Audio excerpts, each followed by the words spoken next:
Can you hear me Hi. okay? Yes. Can you hear me Awesome. okay? Yes. Cool. I was Perfect. trying to find my headphones and I cannot find them. So Oh, well, you sound clear, so it sounds good. good. That's the goal. Awesome. All right. Well, thank you for chatting with me today. Why don't you introduce yourself and tell us a little bit about yourself? Oh gosh, the best question. I'm Jenny Formica. It's Formica, not Formica, Formica. I'm an actor. I've been acting in LA for about 5 years, but I've been like acting and performing my whole life. Um, I'm originally from California, so I'm one of the few that are like an OG. What else? I have no idea. No, it's all good. So I find that you're very I guess this is the first time you and I are meeting. Yes. So real quick, thanks to Skylar for that. She Yeah, linked she us up. messaged me and I was like, hey. Yeah. She's amazing. I think a lot of the people I've met through her in this industry. She's just a good go-to person. She's great. She is. She really is. And then I looked at your Instagram, and it's you were saying it says like how you're a an actress, right? A real actress. Real actor. What did I say? Real actor, real redhead, fake comedian. Yes. Fake comedian. I love that. Yeah, So, thank you. so not legit comedian. What's that about? Because I feel like it just naturally funny. Then that's all it is. I mean, okay, in that case, if you think I'm funny, then sure. But like, I don't do stand up. Okay. And most of my funniness that I post is just like social media funny. So I'm Okay. like, that's not really real. Like that's, I don't know. And I used to just have comedian on there because I do improv and sketch. Okay. And then people were like, oh, you do stand up? And I'm like, why does everyone think that's the only form of comedy? So I just changed it. That's funny. I get that a lot of people think that I'm funny. I think it's just like a natural awkwardness that comes out, and instead of having people laugh at me, I just start making the jokes so they're laughing with me. It's so I think that's mechanism. Exactly. So it's like I'm not trying to be funny. I'm just like beating you to the punch, if you will. Yeah. But it's ironic because I've always wanted to try to do the stand up just to see if it's something I could do. Me too, and I've done it once, but it was in a class, so it doesn't really count. Well, how did you do though? Still.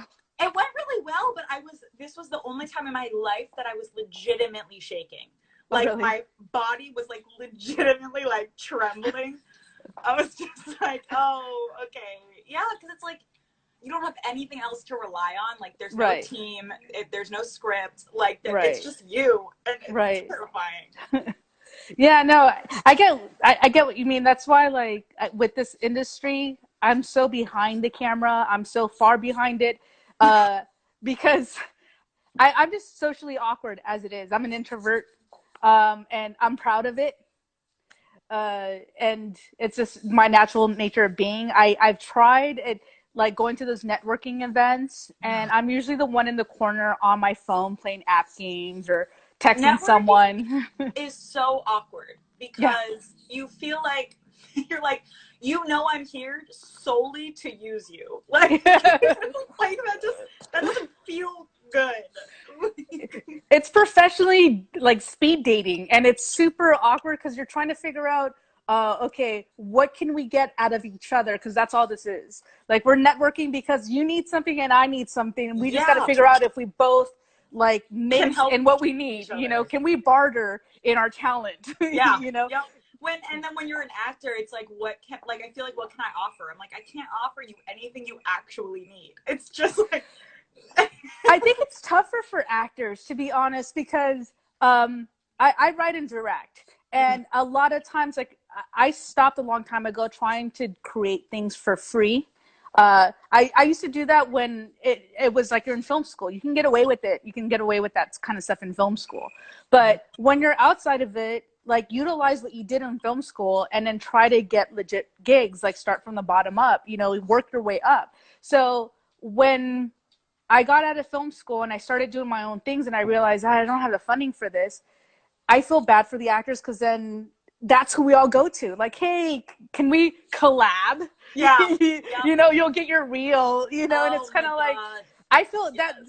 that's what sucks about it, because I personally don't like doing that. I cannot stand. I have a lot of friends that are super talented actors, and I don't like asking them for that type of favor, because Yeah. it's a huge favor to ask anyone. I mean, talent, crew, whatever, but still, like for talent especially, um, it's just, I think so many people try to say that there's so many actors out there that they should be lucky and still do it for free. I don't think that's true. I think that's totally disrespectful to the I love craft. that. Yeah. I it's like a weird situation because there are some projects that I'll do for free if I'm really passionate about them. Like I just booked a new web series and I'm like so excited to do it even though I'm not getting like paid really. Mm. Uh and then there's other times where like I've had a project where I was paid and it was the worst experience of my Oh life. no. I was like, well, at least I'm getting paid for this, but like, God, it was awful.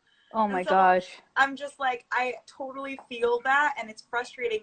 But at least, like, if someone says the word collab, to me, that means both parties are working for free and no one has to pay anything. And my Mm-hmm. like biggest pet peeve is like, I'll get messages on Instagram that are like, we love your look. We'd love to collab with you on a photo shoot. And then I'm like, cool, what did you have in mind? And then they're like, well, we'll offer you 50% off of our clothing line. Oh And I'm like, gosh. that's not Yeah. collaborating. Like, Yeah. Yeah. You know what though? My thing, I look at it as a business, and I've learned so much looking at it towards that way, mm-hmm. because so I have my own production company, and struggling here and there trying to make a name for ourselves, as everyone else in this industry is. And then I had a co-producer tell me, just go and shoot this horror film, which I didn't want to do essentially. And they Yeah. said, the thing is like, if you do it correctly, then we can make money off of this, and that'll help us out for the production company and to start off another project.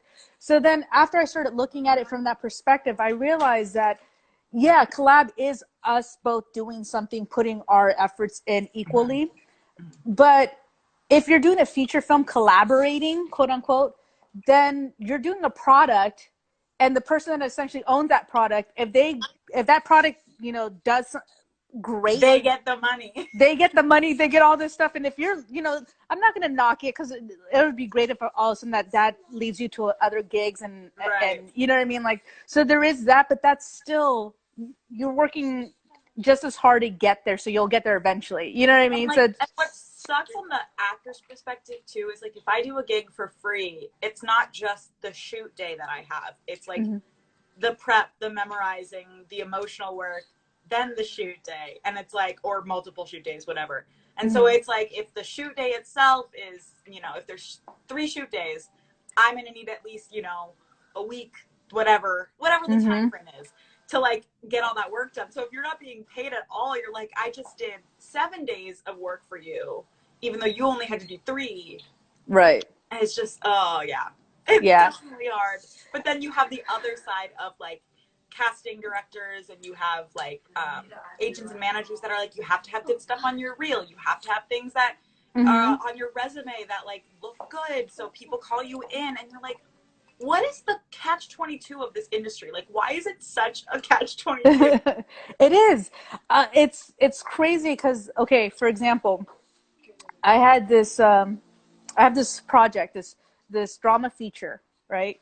Yeah. And I was having a difficult time getting it into the right hands. I was able to finally get it to someone that said they were going to put X amount of dollars into it, like an investor, a true investor, real money, none of this tax incentive shit, like the real legit stuff. So I was just like, all right, this is something. I got talent attached. And then while I was trying to get other talent attached, this is where it became the catch 22. Mm-hmm. So I started getting, and this is overseas. I found out that you can get amazing talent overseas because they look at it different over Of there. course. Agents over here, legally, the way it's supposed to work, and a lot of people don't know this, the way it's supposed to work with your agent and manager, if they represent you, they're supposed to present everything to you. Everything. Even if it's like shit paid, no pay, great pay, they're supposed to give it to you, and you to decide, like, yeah, this is good. Like, they could, help you and assist you and saying like, this will help your career this way, you Yeah. know? But at the same time, it's you to decide what if you have more passion or something personal with this project that doesn't pay anything or pays low, you know? So Yeah. your manager and agent only know so much about you or should know more. That's usually the manager's job. So my point is this, a lot of agents that I saw as I was doing this wouldn't even pass it on because they weren't going to get enough on their cut. Yeah. So to them, it's kind of like, no, my person won't even see this. And the reason why I knew is because I knew someone directly that was working with them and said, talent never even saw it because they looked at the numbers and said, no, unless he's going to get like 1 million or something, then I'm not going to waste my time on this. Yeah. And there's a lot of agents like that, you know? Yeah. And then you have the whole, which is a catch-22 in everything in life, where I'm directing, but I've never directed a feature. I mean, I'm directing a feature now, but before that, so everyone that said like, okay, we saw your shorts, but have you directed a feature? I'm like, well, this will be the first feature I direct. They're like, yeah, but can you prove it first before you first direct this feature? And I was like, well, that's the point. Yep. That's what I'm trying to do. And they're like, yeah, but we don't want to see you direct this feature. We want to see you direct another feature before you direct this feature. And I was kind of like, well, how does that work? Well, how does that work? So many, that's the same exact thing on the actor side. It's like, to get a guest star role, you have to have a co-star role. Mm-hmm. To get a co-star role, you have to have a good rep. But to get a good rep, you have to have co-star roles on your resume. And it's like, how do you expect me to ever, like, I don't understand. And then what's frustrating is all of the work that goes behind the scenes, at least for me, on the actor side of things. Like, I'm going and doing workshops to meet, you know, casting directors. I'm going to networking events. I'm making my own content. I'm writing my own things. I'm sending out emails. And then, like, I won't get any auditions for, like, 4 months. And then my agent will submit me. And this is, like, speaking agent as in, like, general speaking, not like my particular agent, but like an agent will submit you and you'll get an audition, and it happens to be with a casting director that you've been networking and trying to get in with for like 3 years. And then the agent is like, see, I'm doing work, I got you this audition. And you're like, I mean, did you? Like, and that's the thing too. Okay, so with the agents, okay, because I do like the legal paperwork within the entertainment field. That's what I do, like as a side gig, because I have my degree in that. So I do contracts and stuff like that. So a lot of times I have friends that will send me their contracts and say, hey, I want to sign with this agent. Does this contract look good, or this manager? And I'm looking at that contract, and something that a lot of actors need to really look out for, and they stick it in and they've worded in such a way where it's confusing. But basically what they're saying, and this is optional, by the way, you can ask to have this removed. They're basically saying that any gig while you're being repped by them, even if you get it yourself, yep, they get a cut of, right? And then within that phrasing, they also state something along the lines of any gig that you're getting paid now, like if you're getting residuals from past gigs, they now represent you. And so they have to get a cut of that as well. And then they get clever with it, because I had an actor friend tell me like, well, how do I ask them to remove it? Because I want that gone, because I don't think that's fair, because most of the gigs I get on my own. Yeah. And she said, I'm asking them to remove it. And they said, yeah, we'll remove it. But how about this? If we help you negotiate with something, then that's the only way we get a cut. And so she's like, maybe that's fair. All of a sudden, she's getting emails that are CCing her with someone else or another gig that she already had or whatever. And it says, hey, we just want to double check on this and make sure that this contract is still good and that my talent is getting taken care of. That was their phone of exactly. And then now they are now asking for pay for that one simple email that's literally already been pre-typed, and all they've done is copy and paste it into an email and sent it off so they can make 10 or 20% off of that talent for something that they didn't even have anything to do with. So that's something I want to stress out to any actors out there. Just be aware of that. A lot of agencies do that. Even the big ones do that too. Usually if they're reputable, of course you're going to trust them because they're probably going to get you a lot more gigs and stuff.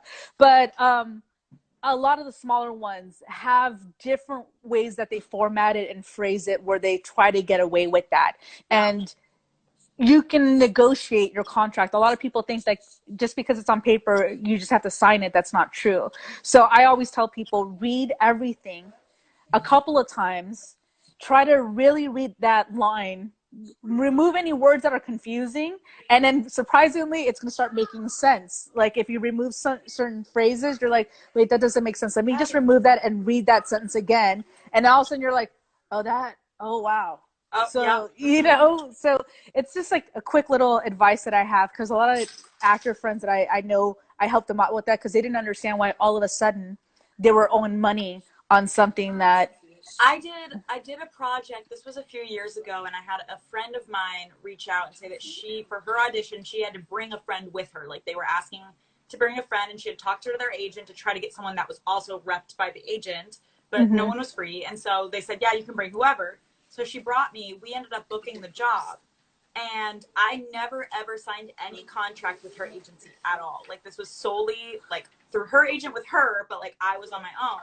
And so I didn't think I should owe them 10-15%. Right. When they didn't get me the job. Right. And I didn't sign anything saying that I would. Right. And so I did the job and like all was well. And then like months later, like 6 months later, when I'd already spent the, I don't know, $200 I made, like it wasn't even a lot. They would have made like $20. Right.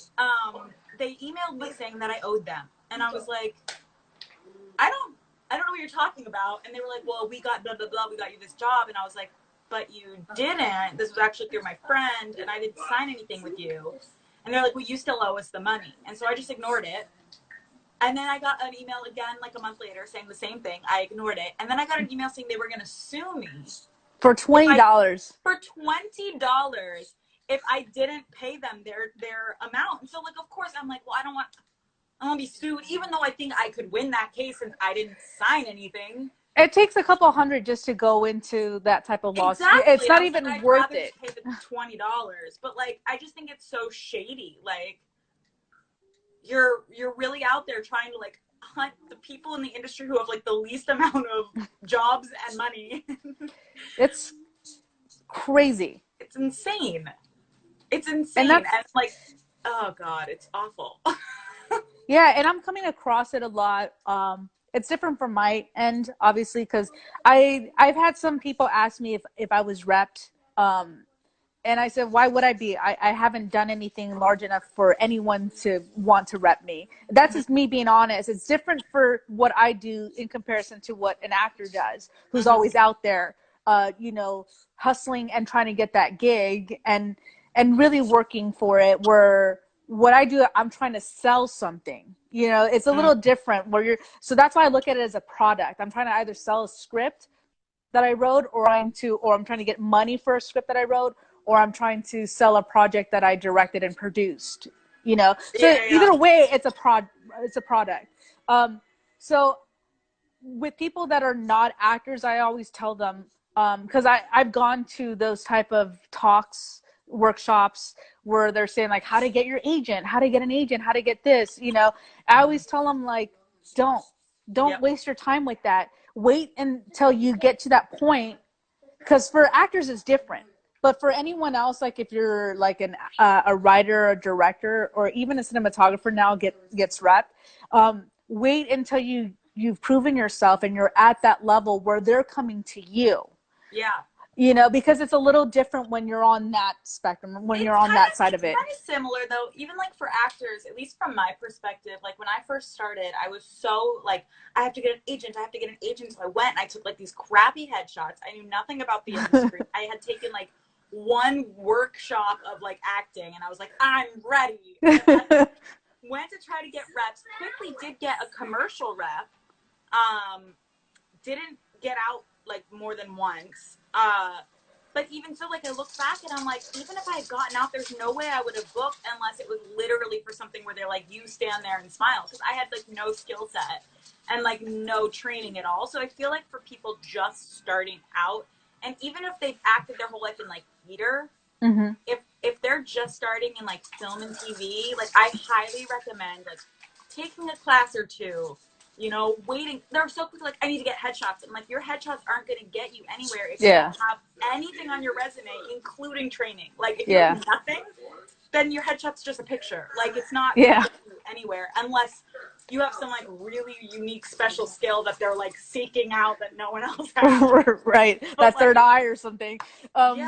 Yeah, it is different. I remember when I what's it called? Someone had told me that I should have a headshot, and I was like, why? Because I'm like, I write. I'm like, so I'm not even.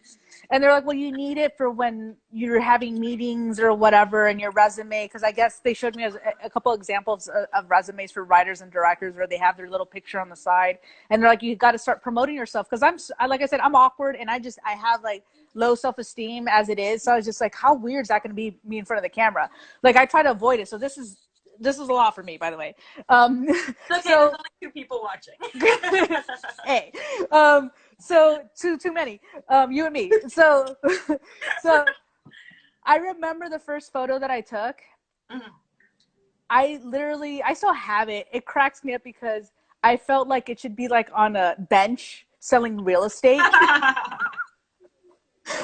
And I used it for such a long time because I didn't want to go through that experience again, you know. Dude, but headshots are awkward. Like taking headshots, I've taken in my 5 years, I've taken so many rounds of headshots, and like what's so frustrating is like they cost so much money, and then they only are good for like a year. And if you change your look at all, you have to get new ones. And half the time, even if you take new headshots that look like you, if they don't get you in the room, they're not working. And so you have to go take more. Right. And then it's like the headshot experience. I've had like good headshot experiences with every photographer I've ever shot with. But I definitely can tell when there's like a rapport, my headshots come out so much better. Okay, that's like, good. I love my shots with Joanna DeGeneres because I love Joanna DeGeneres. So like you can tell in the pictures that I genuinely enjoy like meeting with her. Not saying I dislike anyone else. Like I love all my headshots and all the photographers I've worked with. But it's just a different level, right? And it's funny, like shooting with a man versus shooting with a woman, and shooting with someone who's younger versus shooting with someone who's older. Like for me, even when I don't think it's affecting me, the pictures say differently. See, I never thought of that at all. So that's interesting. That's interesting. Well, a lot of people just starting out in acting think that a headshot is just a picture of you or a pretty picture. And like they don't realize, like I tried to explain this to someone else whose daughter was interested in getting into acting. She was like 11.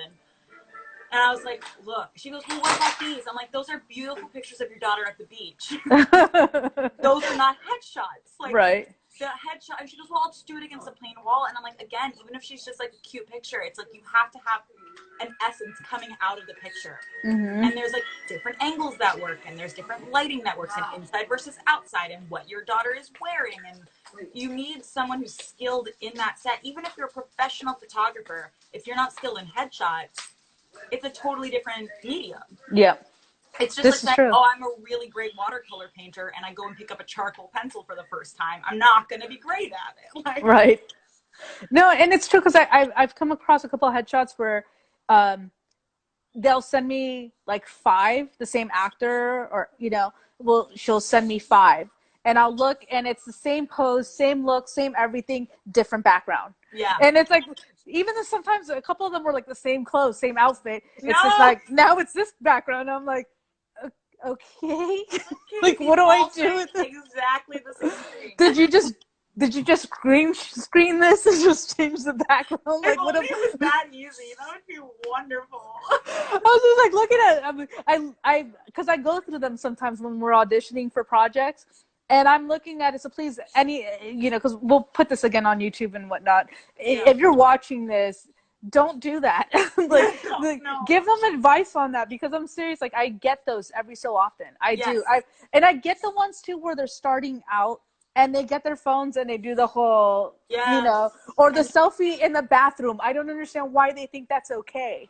I don't know. And they think, it's funny because I can look back on when I first started, and I tried so hard to avoid spending money on headshots, just like every other beginning actor is like, I have a friend who takes pictures, I don't need, and you always hear like, don't go to a friend, don't go to a friend. And it's so true. It's like, unless you have a friend who's a headshot photographer and like does that as they're living professionally and gets people work through their headshots, like they were wonderful pictures, and I love the person who took them, and I hope to God they don't watch this and they're like, how rude. I loved them and I loved the pictures and I thought they did great. And you know what, for where I was in my career, which was the very beginning, great. Like, but it's just the whole point of a headshot. So I have to explain it to the actors who don't know.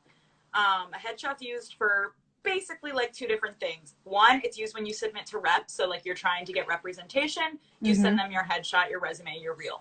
It's mainly used to try to get auditions. And so what a lot of non-actors don't realize is the audition process.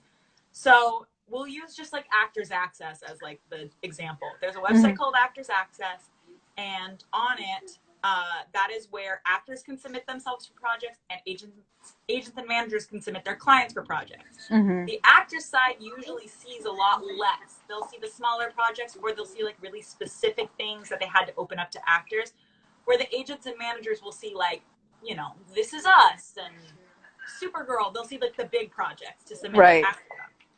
Unless an audition is open call, you have to be invited to audition. A lot of people think like, why don't you just go? Why don't you just audition more? You have to be invited in. They have to tell you when, where, here are your sides. These are the shoot days, like that kind of information. You don't just show up. I mean, you could, but you probably get a lot of trouble. And so a headshot, imagine you put out a role that's like, I'm looking for someone who's between 5'2" and 5'8", brunette, Hispanic or Caucasian, Latinx or Caucasian. And they put out that breakdown. Every agent who has someone who fits even remotely in that category submits. So the casting side of things are looking at these tiny little pixel images of like 10 in a row for like 2,000 pictures. If your headshot doesn't say, like, it doesn't pop off the page, first of all, has to get their attention, then it has to fit whatever role they're submitting you for. So if the role's calling for someone to play a prostitute and you're wearing like hot pink overalls, like you're not gonna get called in most. Right. So you have to have like different looks for different auditions. And a lot of people also think that casting directors are the ones that decide if you get it. So a lot of my non-actor friends will ask me that. They'll be like, oh, didn't the casting director like you or whatever? And I'm like, yeah, they thought I did great and they told me they loved my audition. But they get this much say out of the whole thing. Like, they don't cast. They do like the here legwork. Are my top 5 that I like when you think production. So yeah, if casting likes you and you can make it into that gate, sure. But it's just, a lot of people don't get that. And there's a lot of things too that they don't understand from our perspective. So what we do is like, once we're trying to decipher who our top picks are, playing card. We have on the table, we divide it into like the parts, like the roles, the characters, and we'll put our top 5 here, and then in this character slot, and then our top 5 in this character, and we put them all divided up, right? So we're sitting there from the creative team, like the heads of the department, or producers, and we're sitting there looking at it, and then we start comparing, like saying like, okay, this person I like the addition here, or this I like about this person. So we start kind of moving things around, and it literally like playing cards, because we have the cards there at what's it called? We have the headshots there, like playing cards, okay? And then we put them on a wall when we decide, here's our top one. Like, we already know we casted this person, right? So we put them on the top of the wall. Like, this is the lead role, or whatever role this is already casted. And then we start playing with the headshots, seeing how it looks next to them, you know, and it's really interesting. And this is something that we do almost every single time when we're going through the production phase, the pre-production phase, and casting. So the development phase, this is something that I don't know if a lot of people know we do. So we'll sit there for hours sometimes going over auditions and headshots, doing the compare and contrast, trying to see who would go well. And that's when we do callbacks, like when we're undecided and we're like, okay, well, let's see what the chemistry is like. Let's call this person back and see how they look in real life next to this person, because we see the pictures there, but let's call them in and see if they can, you know, do a read again, you know, and meet them. And so when you get those callbacks and you're reading with someone that's already casted, that's what that is. They're undecided, and we're trying to see now in real person, like, is there chemistry? Is it going to work? Does it look the way it looks on the wall when we're putting the headshots together? So that's something that we do. So I don't know if you knew that, but that's something that we're doing in the development stages with the headshots. Interesting. So no, I didn't know that. I mean, I knew to a point that the headshots were used, and like I knew eventually they go on the wall of who got cast, and like a lot of times in the makeup trailer they'll even have them up, like to see. But I didn't know the part about like moving and seeing like who fits with who, and that's interesting. Yeah, we do it almost all the time. And the reason why I say almost is because sometimes if someone really nails it and we already decided that's who that person is, we make it work. But for the most part, depending on the production too, like if it's a bigger production, I've noticed that that's what's done. So it's literally like we're building a team, you know, so we're sitting there trying to like, okay, you know, who's going to be on first. And then you have the actors that don't know what's going on at all. And because no one tells them anything, so they're like, I don't even know if this has been cast. I don't know if they liked what I did. I don't even know if they watched what I did. Like, you leave an audition, self-tape or in person, you leave being like, I have no idea if anyone's ever going to see that. Like, exactly. And that's the thing too, is like, you have no idea until, sometimes it doesn't even matter how great your audition went. It could literally be, sorry, I'm walking around right now. It could literally be where, you're just not even based on your audition. You could have nailed the audition. You could have done fantastic, known the lines inside and out, but we didn't look at that. We saw what the chemistry was between you and whoever was already casted. So there's different things that we look at, and it could be sometimes where honestly, we've had this before where the person didn't do so great on their audition, but we went back and said there was something there. Like, and you know how they walk away and be like, man, I think I really screwed up. And then they're like, I got the part. I don't know how. That's happened to me. Yes. or I'll leave I'll leave an audition being like, that's the best audition I've ever done. And I'll never hear anything. And I'll leave an audition thinking like, there's no way, that was horrible. And then I get a call back and I'm like, what? How did that happen? That's what I mean. So there's different reasons, that we do that we call back. And sometimes it has nothing to do with, and it sucks to say this, how amazing the audition went, because we base it on chemistry. We base it on a lot of times the aesthetics of it. Does this person look will match this person? You know, and sometimes when the creative part of it, like if I have my wish list, I put like, this is my ultimate wish list is like, I wish this person would get this person, then someone like that. So I've already put that template out of what we're looking for, of what I'm looking for. And so the casting director at that point would start looking for people that look like that person. Which is what's crazy. I was just talking to a casting director friend of mine, because I was asking him, I didn't know. I'm like, when you put out a breakdown, are you deciding based on the script, like what this character looks like, or is it coming from the writers? And he's like, it's coming from the writers in the production. And so what's so interesting, you know, we talk about diversity and minority and trying to get all these different types of people in. And it's like everyone targets the casting directors, but in reality, it's like not even their decision at all. Yeah.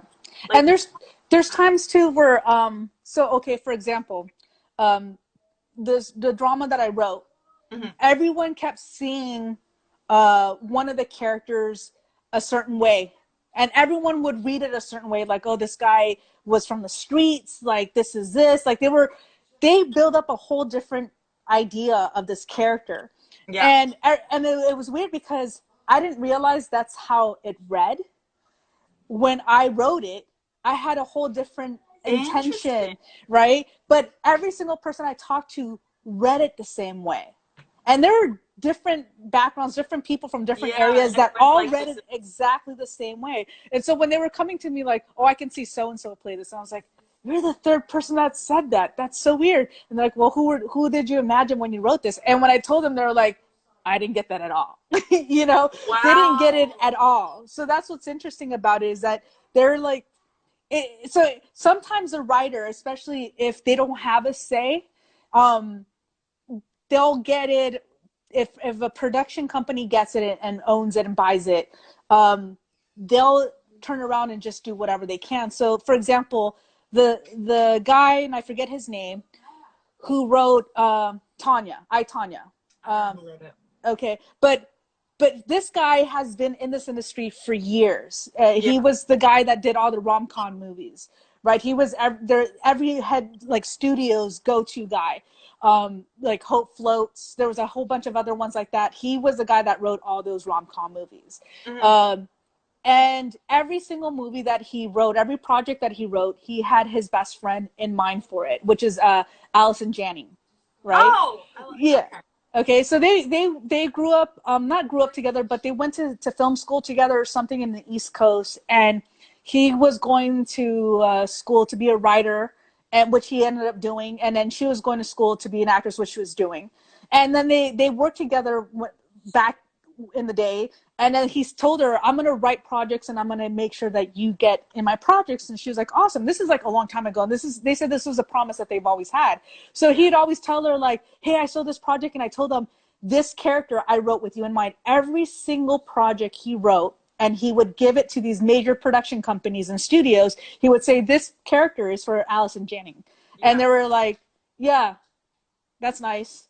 And then, you know, like, you have no say in this. Like, cool, we got it, thanks, we'll let her know she can audition. Sometimes she would even get a call, sometimes she wouldn't. So even though it was written specifically for her, he started getting upset because he was done doing the same type of rom-com scripts. He wanted to try something new, and that's where the whole Tanya film came in. And which wasn't even that long ago. It wasn't that long ago, and it was that thing was interesting too, because he said, I'm going to do this different. I'm not going to go to the studio heads. I'm not gonna try to sell this because I want control of this project. Like, this is different. It's different than anything he's ever written before. And he told Allison, he's like, this is my project. I'm doing this on my own, and I want you in it. And she loved it. So he already had her in mind. She was a part of it. And it was at a party, during a party somewhere in LA, that they were talking about the project. And the person there said, hey, Margot Robbie, like, she lives like, yeah, she lives next door. I think she should read the script. Like, they went to her house. They were like having a dinner party. This is a true story. Having a dinner party. They left the dinner party, went to her house, let her know. She came out like in a robe or whatever, in her PJs. And she was like, I'd love to read the script. Like, when can I see it? And that's how that whole thing started. And that's how her involvement started. But it's interesting because he normally wouldn't have a say in what he does. And then he decided, this is a whole catch-22, right? He decided, I'm done. I've already proven myself. And even though I've proven myself, no one's taking me serious. And even taking me serious on who I want to cast for these projects, because he's just the writer. They're telling him, you're just a writer. You get paid for your written work, and that's it. Like, you've done your part. He said it like he's gone to premieres, and then it's way different than what he originally wrote. Like, he said they'll take out essentially things that he wrote on purpose, and they'll remove it and not understand that there was a reason why he wrote that. Yeah. So that's why he kind of did that. So this whole industry is interesting when you start seeing it from a different perspective.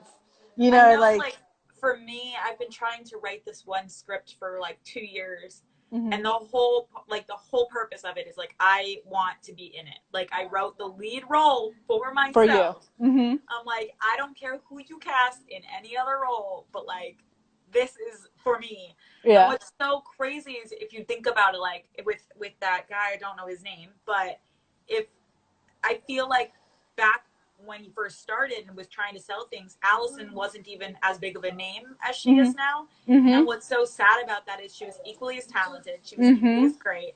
But like, I bet you now, if he had taken I, Tonya, and he was like, hey, I have this movie and I do want to sell it if you're willing to buy it, Allison Janney is attached to it. Because now having a big star attached is a big deal. As opposed to just like, yeah. It's weird, just the placements of things, so let me ask you this quickly, just because this is what this whole thing is about. How are you handling, and how's it working with gigs and whatever? Did you self quarantine? Did you wait for the lockdown? How did that work for you? No, I started self quarantining before the lockdown. Okay. Mainly just because, like, one, I have asthma, and so like that whole thing, I was like, no, thank you. And just, yeah, I mean, yeah. So what I will say is frustrating, and also what was interesting was that a lot of businesses and companies that I was gonna like meet with or whatever were still planning on it, and they were like, oh, we'll just take precautions. And it wasn't until the lockdown that they were like, oh, we're putting it off. But what sucks about that is I had a workshop with a big casting director I was really excited for, and that got canceled. I had a meeting. I had my first meeting. I just cut my hair like a month and a half ago, and I started submitting. It was pilot season, so I was like, I'm not going to submit to, you know, theatrical reps right now, because like odds are they won't even look. But I'll submit to commercial reps, and I've had trouble getting commercial representation for years. And I have one now, but they're primarily, like, I feel like they're primarily, I don't know. So I'll submit and look around. And I submitted to this one agency I've submitted to a few times, and they finally got back to me, and they're like, we're interested, let's set up a meeting. We set, this was like a month ago, but their first opening wasn't for a month. So we set it up for the 25th of this month, and I emailed them like, you know, a week or two ago, and I was like, hey, I just wanted to see with everything happening, are we still meeting? And they were like, yes, as of now we are. And then I got an email, of course, like a week later that was like, actually, we're going to have to postpone until further notice. Yeah. And I'm like, of course, I finally, like, I changed my look. I'm finally getting, like, ooh, some traction. Right. And nope, just kidding. I will say the one good thing about it, though, is, like, for me, so much of my time is spent, maybe today I'll get an audition. And then I don't, and I'm sad. And at least right now I know I'm not going to get one, but neither is anyone else. That's one way of looking at it, yeah. Like, at least I know it's not me this time. Like, I think we're going to be bombarded once this is all over. That's what I keep saying, yeah. I could feel, because the thing is, I had so many projects lined up where they were almost going back to back. And now they were all postponed. One of them was going to start at the end of this month, and that's been postponed. So it's kind of like they were all in different stages of production. Some of them were in the middle of production, and I feel they've all contacted me and said, hey, we're going to be back up. As soon as we're back up, we're ready to go. And I'm sitting there going like, well... Yeah. At first I was confused when everyone was saying that. They're like, we're going to be bombarded as soon as this thing is done. And I'm like, but why? I don't understand. It's still going to be the same amount of jobs, same amount of people. And then I was talking to my dad about this, and he was like, right, but think about, like, if you booked this one job, right? And now it's postponed. Let's say you go audition, you book another job. Now you have these two jobs, and because everything's coming at once, you can't film both.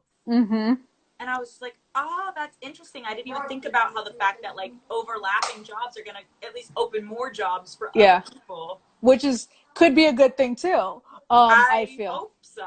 I hope so, too. We'll see. And have you, I don't know, because, like, for example, I'm with family right now. Yeah. And that helps. And I'm at a house, so it helps walking out. Like you saw, I went to the backyard. I have... spaces where I can take a walk and walk away, go to my room and you know, be alone, watch movies or whatever. What is it that you're doing to occupy your time without going crazy? I'm with my dad, and so at least I'm not alone. Although I will say sometimes I'm like, God, I wish I was just alone, because you're with them 24/7 and you're just like, I have been playing guitar, trying to learn it. Okay. And and like ukulele. I've been trying to work on my same script. Oh my God, this one hair. I've been trying to work on my same script that I've been working on for like 2 years. That's not going anywhere. I've been watching a lot of TV. I got some recommendations. Yeah, let's do that. Yeah. Yeah. So the last 2 shows that I binge watched, I watched each of them in one day. And one was Feel Good on Netflix. Okay. Oh my God, it's so good. I can't. And if my word's not enough, Lisa Kudrow is in it. So like, okay. Yeah. And then the second one is called I Am Not Okay With This. I saw that. Oh my God, it's so good. I saw that one, and it's good. And then I was so bummed that it was just one season, Yeah, and I was like, only 7 episodes, and they're right? short. Yes, Yeah. I was like, wait, this can't be it.